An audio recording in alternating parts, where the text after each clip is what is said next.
Thank you for joining us for today's message. We believe we can go anywhere in the world from right here in Marque, Texas, and reach people just like you.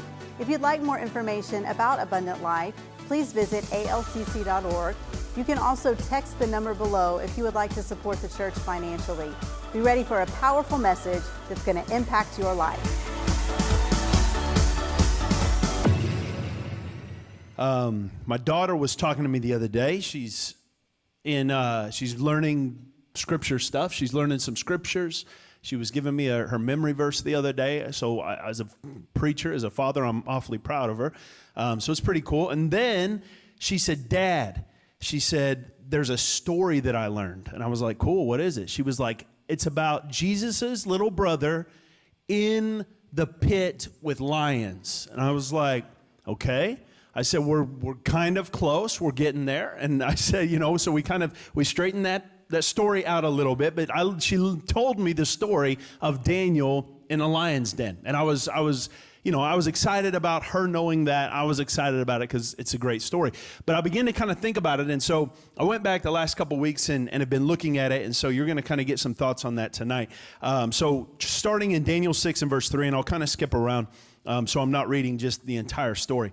But it says, now Daniel was he had so distinguished himself among the administrators and the satraps by his exceptional qualities that the king planned to set him over the entire kingdom.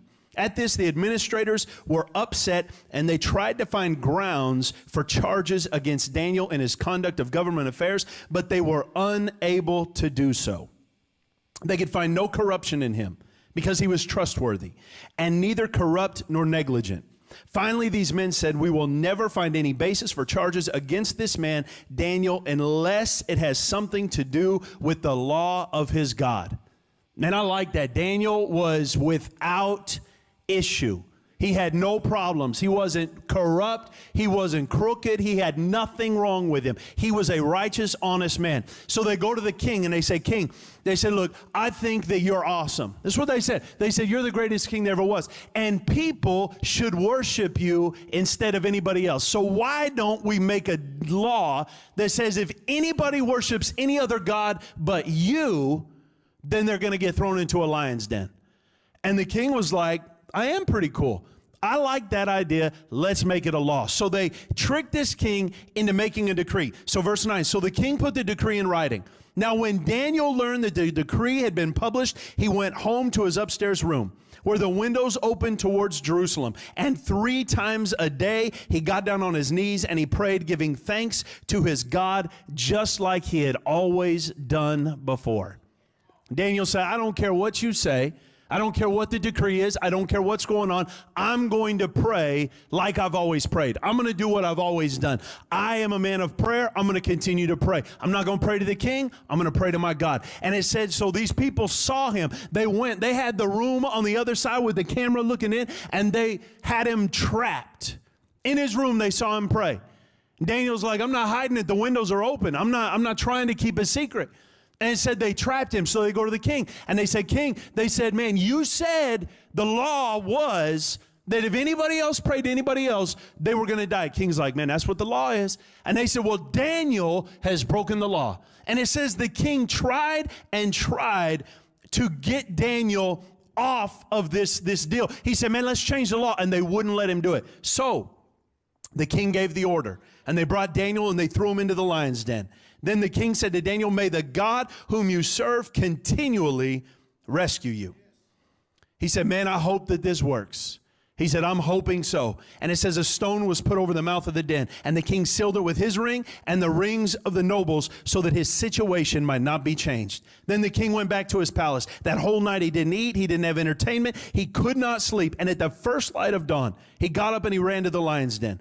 When he came near to the den, he called out to Daniel in an anguished voice, and he said, Daniel, servant of the living God, has your God, whom you serve continually, been able to rescue you from the lions? And Daniel said, may the king live forever. He said, man, it's awesome. He said, my God sent his angel, and he shut the mouths of the lions, and they have not hurt me, because I was found innocent in your sight, nor have I ever done anything wrong before you, your majesty. And the king was overjoyed, and he gave orders to lift Daniel out of the den. And when Daniel was lifted out of the den, no wound was found on him, because he had trusted his God. Man, that's cool, huh? That's a good story. Maybe you never heard that story. I'm sure you probably have, but maybe you hadn't. This dude gets thrown into a lion's den. That's an unchangeable situation, but I love it because when an unchangeable situation meets an unchangeable God, God always overcomes. God always shows up big. He always comes through when you need him to. That's the God that we serve. We don't serve the God who, when the pressure is on, crumbles to the pressure. That's not the God we serve. We serve the God who always comes through in a clutch. We serve the God who never misses the shot at the end of the buzzer. He never fails. He never forgets. He never makes a mistake. We serve the God who is able to rise to the occasion. You see, we look at this story and we focus. I know I have my whole life. I focus on Daniel in the lion's den. That's the name of the story. It'd be like if we're talking about David fighting Goliath, David and Goliath, you think the whole story is about David and Goliath. You think the story's the fight. Well, Daniel in the lion's den, I'm thinking, man, that is the story. But you got to look at it. There's 153 verses that talk about who Daniel is and what Daniel does. 153 verses before the lion's den. And outside of Daniel telling the king that nothing happened, there are 0 verses about what actually happens in the lion's den. So we have a story that our entire lives we focus on, man, Daniel in the lion's den, and God shut the lion's mouth. He sent an angel, and the angel had a sword protecting Daniel. None of that happened. I don't know what happened. All I know is this story is less about what happened in the lion's den and more about what happened before. It has more to do with the faith of Daniel, more to do with the character of Daniel than it has anything to do with the lions in the den. You see Daniel as a man who was honest, and I think sometimes the same faith that we have that may get us into a situation, the same faith that believes that we can do anything for God, that same faith that might get you into a situation is the exact same faith that God will use to deliver you through the situation. That's a good word for somebody, because maybe your faith puts you in a spot. Maybe you believe in God that he could do the impossible. That puts you in a spot. But the good news is God knows how to deliver you with that faith. God used the faith of Daniel. Was it Daniel's faith that put him in the lion's den? It was his faith that caused him to rise to the top, and the people that came against him changed the game. They changed the rules. Mid-game, they changed the rules. And Daniel was honest, and he was humble, and he was powerful, and he was righteous, and everything about Daniel was right, and you would think if somebody was like that, everybody would love him. But they don't. You ever notice that? That the greater you do, the more you do, the better you become. People don't love you. They look for a way to tear you down. I was looking, they were talking on ESPN, and again, I just, it is what it is. But Kyler Murray, the quarterback from Oklahoma, that most guys are predicting is going to go number 1 in the NFL draft, when he won the Heisman Trophy, the very next day, they were talking on all these news radio shows, and all ESPN was talking about, they were talking about tweets that he had sent like 5 or 6 years before that. When he was a freshman in high school, when he was a junior high kid, he had said some things on Twitter that they had drug up the second that he did something great. Isn't that the society that we live in? We live in a world that the better you do, the more people are looking for skeletons in your closet, the more they're looking to tear you down.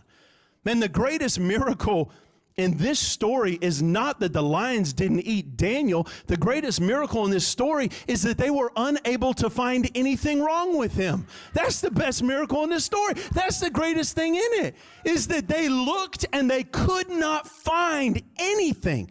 They said, this dude is perfect. He's never lied, never cheated, never stole. He didn't do anything. If he collects $10 in tips when he's being a waiter, he claims $10 in tips.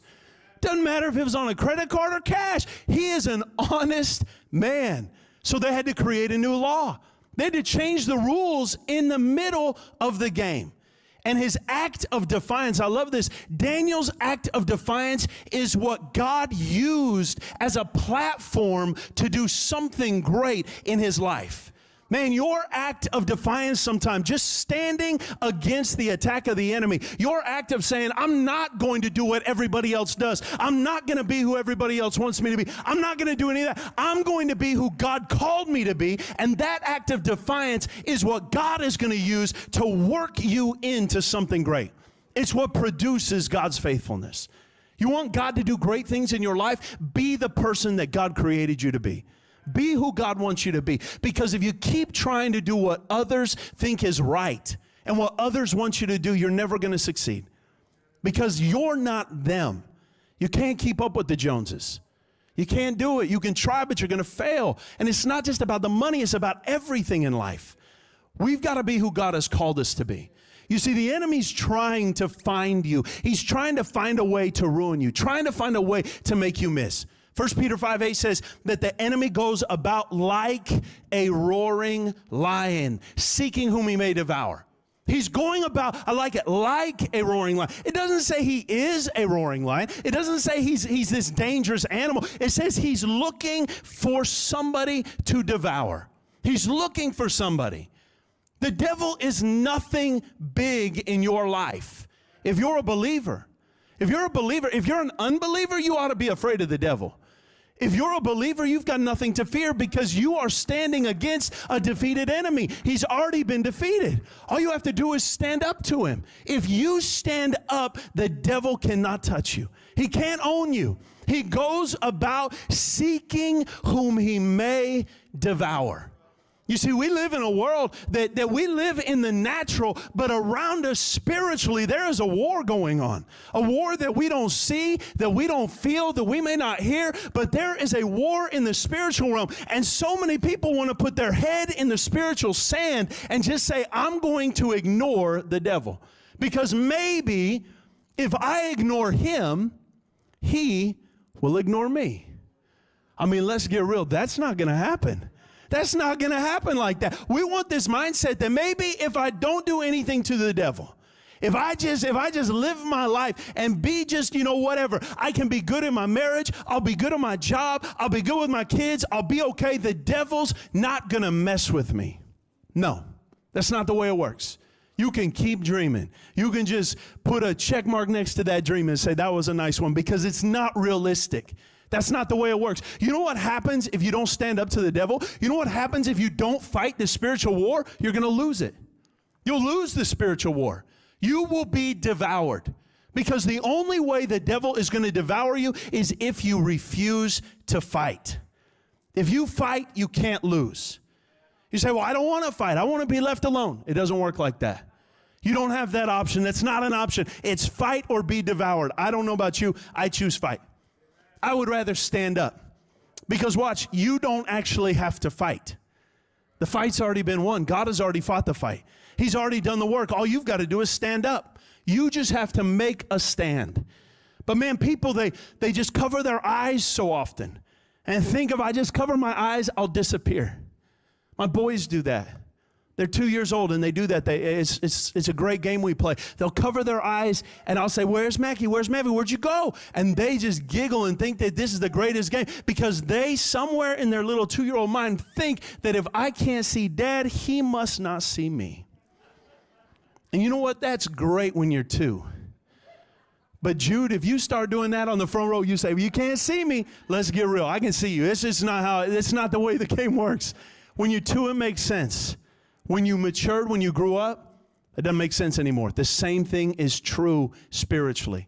You can cover your eyes and say, the devil can't see me, he can't touch me. That's not true. He can see you, he can touch you. He will devour you. If you refuse to fight, you will be devoured. So Daniel did a couple things. I'm going to give you 3 things tonight to stand up. You say, how do I stand up? What do I need to do? Number 1, Daniel did this. He chose character over comfort. He chose character over comfort. Doing the right thing is not always popular. It's not always convenient. It's not always easy. It's not always comfortable.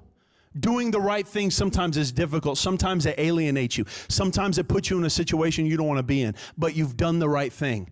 And so often, I don't know about you, but so often we do the right things and nobody sees it. Nobody says anything. And they're like, man, I did right. I did good. But nobody gives you that pat on the back. but God sees you. God knows. And God is watching. And at the end of the day, who else do you need to impress? God is the only one. And so the Bible says that Daniel, he chose to do right. You see, Satan is looking for a foothold in your life. He's looking for a way. Look, he looks for cracks. He looks for back doors. He looks for opportunities. He looks for missteps. He looks for stumbles. He looks for those areas where you might just not be paying attention, and then the devil slips in. He slides in the cracks. He goes through the side door. He's trying to get you to trip up. He's trying to make you miss. Daniel's enemies were looking for a way. They were looking for an opportunity, a place in his life that they could exploit, but the problem is they could not find it. They were looking for somewhere to accuse him, and they could not find that way. The only way they could accuse him is saying he was too righteous, he was too spiritual, he was too good of a believer in his God. Man, what an accusation.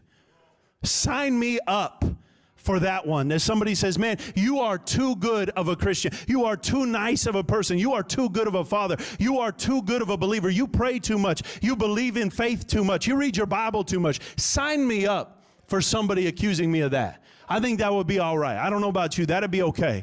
But that's who Daniel was. But the devil is looking for something. Ephesians 4:27 says, do not give the enemy, do not give the devil a foothold in your life. My question to you tonight, is your life free of footholds? Is your life free of areas where the enemy could get somewhere to climb up into your life? Is it free of footholds? Are you free today of any area of your life where the devil could try and slide in? You say, well, I'm not a thief. I don't steal. I don't lie. I'm not committing adultery at the moment. So that was a joke kind of, and so I paused. You say, I'm not doing anything big. I don't have any big problems. Because you probably don't. I mean, not many people do. I'm doing okay. But my question is, what about the small things? What about those areas that may not really be a sin, but it's still something that might be a weight? It's still something that might separate you. It's still something that the enemy might want to try and slide in. Maybe it's you know, you've got some bitterness in your life, or you got some negativity in your life, or you've got some, you've got some areas that you're just kind of holding on to, some unforgiveness in your life. And that's not a sin, but it sure is something that the enemy can grab a hold of. And he can begin to exploit that, and he can begin to wedge that in. And as you wedge something, then the elements can begin to get in it. And that's exactly the way the enemy works. He'll find that one small spot. And maybe you're sitting there thinking tonight, well, I'm not doing the big ones, but I know there's a small thing that I'm supposed to have changed by now, but I haven't changed it yet. Maybe you're thinking right now in your head, man, I know I should have changed that, but I hadn't done it yet. And so what happens? Now you feel a little bit guilty. You're feeling a little bit of shame, and you're thinking to myself, man, I really blew it. And you're kind of sitting there, and you slump down in your chair so nobody sees you, even though they don't know what's going on, and I don't know what's going on. But here's the deal. You don't have to feel like that. You don't have to feel guilty if you've got some small things that you hadn't fixed yet. You don't have to feel guilty, because the devil wants you to do that. That's the game the enemy is trying to play. He wants you to feel guilty. He wants you to feel shame. He wants you to feel condemned, and then he doesn't want you to change. Because you're so focused on the feeling guilty part that you forget about the part that God already set you free, that God has given you grace to cover your guilt, that he said, I want to go ahead and let you change. So what will God do? He'll forgive you first and allow you to change second. Oh my God, what a deal. What a deal that is. Can you imagine? God says, I want you to change after the forgiveness hits. And you know what? If you never change, the forgiveness never comes away. Wow, can you believe that? I feel like that I've never said that before like that. And I'm just standing here up here thinking, man, what a deal. That God gave you a brand new Ferrari, and he said, you can pay me later. And if you never pay, he never takes the car back. He just lets you have it until you die someday. And then you go to Ferrari heaven, and you can drive Ferraris forever. That's God. He said, man, I'm going to forgive you first, and then you can change. You know what the devil wants you to do? He wants you to change first, and then maybe you can earn your forgiveness. But no, God doesn't work like that. Man, what a deal. Number 2, He chose discipline over disorder. Chose discipline over disorder. Discipline, it's a word, I don't really like the word discipline. I always feel like when I hear discipline, I feel like I'm in trouble, like I'm being disciplined. And so I like the word self-control.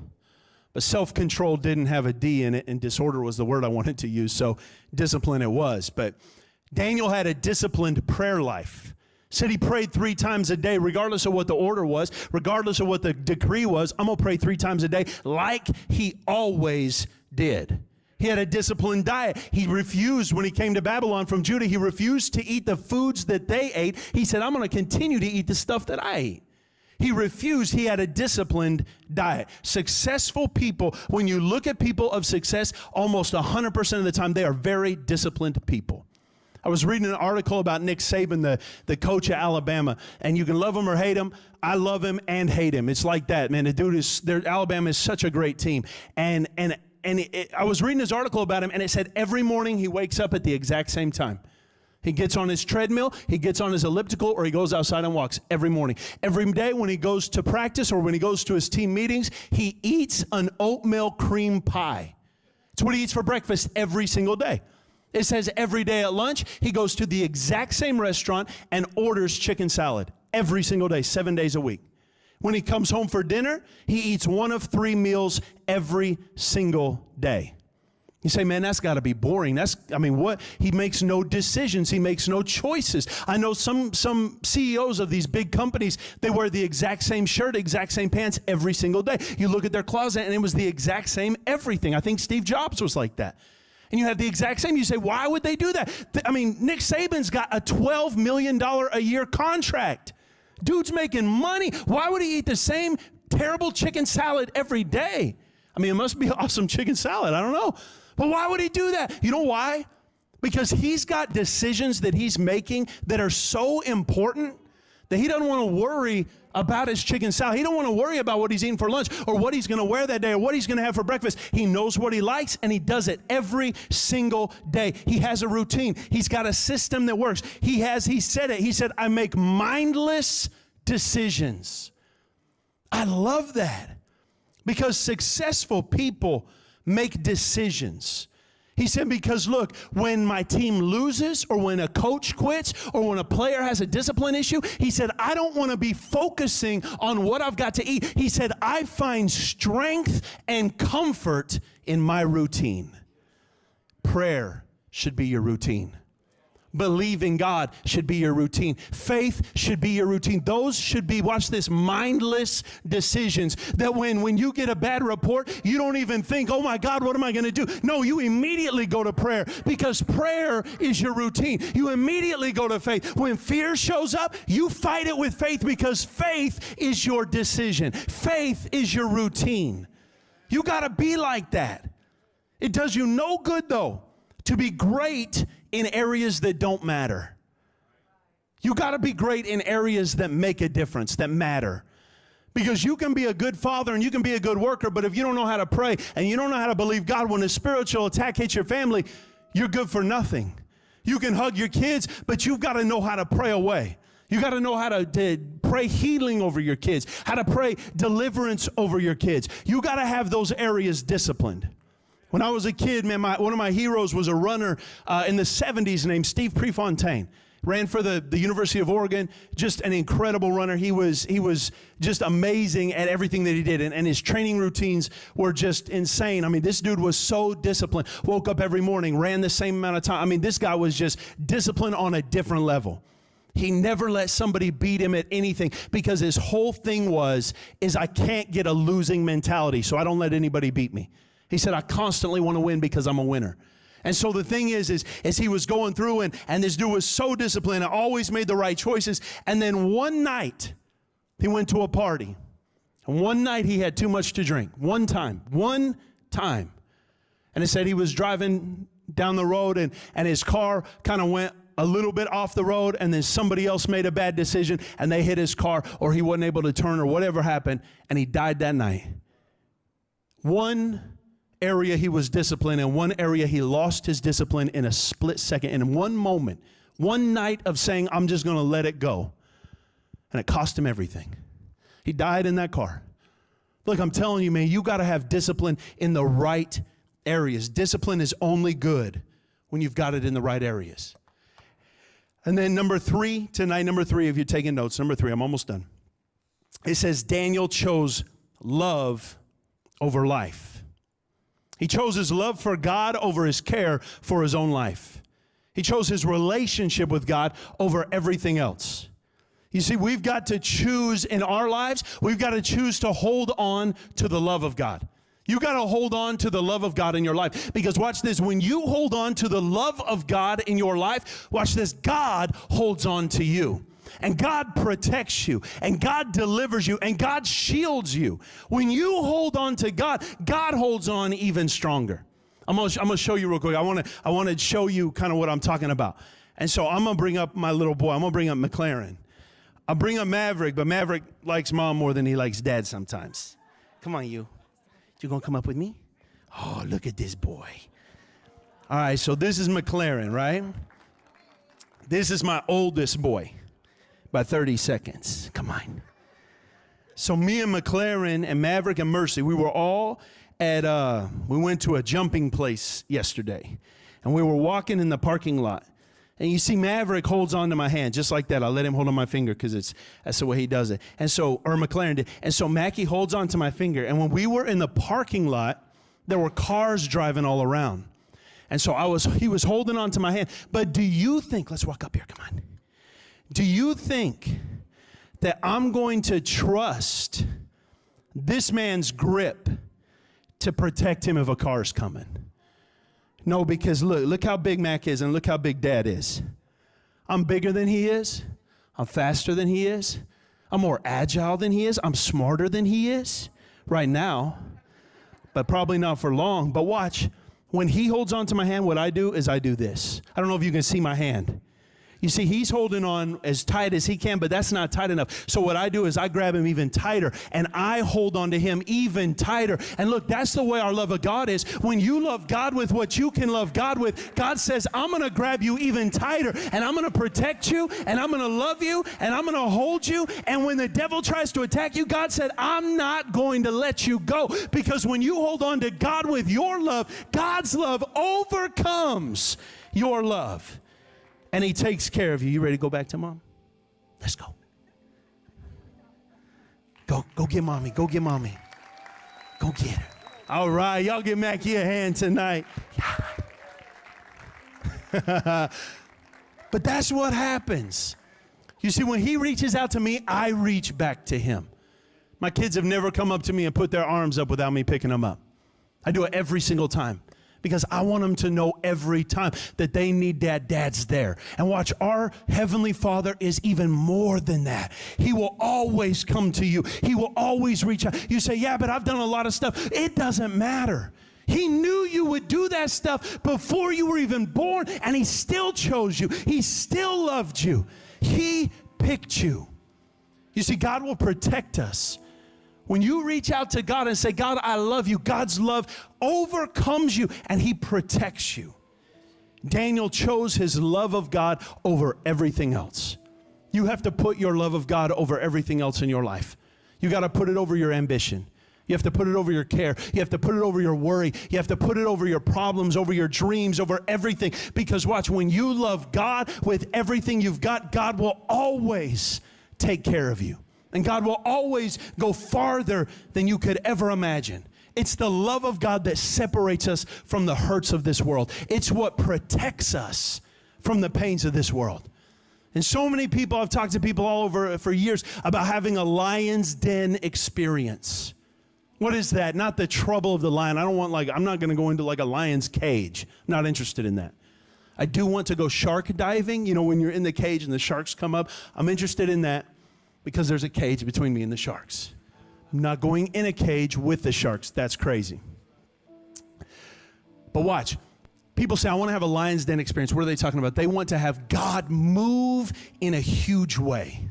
Man, I want God to move. I want to see God move. I think we could all agree that sounds like a good deal, right? We want to see God move in a big way. We want God to move. But watch this.